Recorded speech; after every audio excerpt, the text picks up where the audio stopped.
झूठ का सच।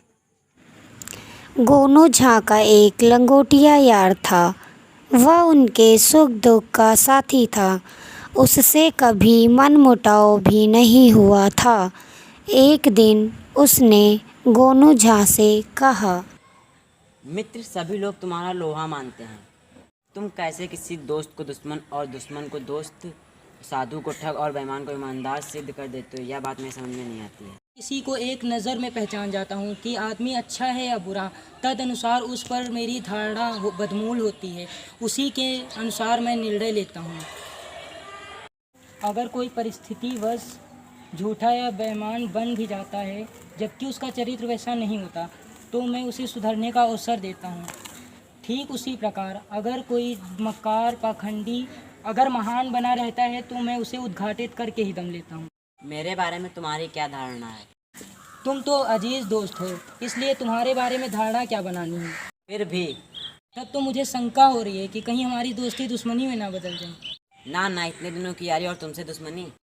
तो ठीक है, मैं बताया नहीं कि मेरे बारे में तुम्हारी क्या धारणा है। मैं अपने कामों में लगा हूँ, समय आने पर बता दूंगा। तब तक तुम मुझे 1000 मिट्टी के सिक्के दे सकते हो। अभी 500 ही चाहिए, शेष बाद में दे देना। मित्र ने पहले तो बात टालनी चाहिए, किंतु काम बड़ा नहीं था और गोनू झा जैसा परम मित्र जो ना जाने कैसा कैसा स्वांग भरता रहता है, इसलिए उसने हामी भर दी। मित्र शीघ्र ही 500 सिक्के देने आ गया। गोनू झा ने चौंकते हुए कहा, मित्र, तुम भी हर दिन नालायक ही रहे। इतने सिक्के दे रहे हो तो आकर्षक बटुए में दो। वह यह भी मान गया। गोनू झा ने कुछ दिनों के लिए शेष सिक्कों का तगादा छोड़ दिया।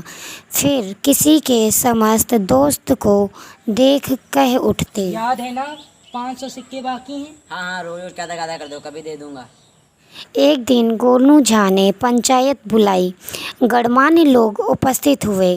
गोनू झा ने अपनी फरियाद की। यह मेरा लंगोटिया यार है। इसने 6 महीने पूर्व मुझसे 1000 सिक्के उधार लिए थे। 500 तो शीघ्र लौटा दिए, पर 500 से मुकर रहा है। मित्र, या क्या बक रहे हो? या भी कोई पंचायत में कहने की बात है? तुम्हारा सिर तो नहीं फिर तो मैं क्या करूं? और कोई रास्ता ही नहीं बचा है। प्रतिदिन तगादा करते करते मैं ऊब चुका हूं। और उपस्थित लोगों की ओर मुखातिब होते भाई हुए बंधुआ, कहा, आप जानते ही हैं, इससे जब जब मेरी मुलाकात हुई तब मैं तगादा करते रहा हूँ। हाँ। यह सुनकर कुछ लोग मौन रहे और कुछ ने हाँ में हाँ मिलाकर समर्थन किया।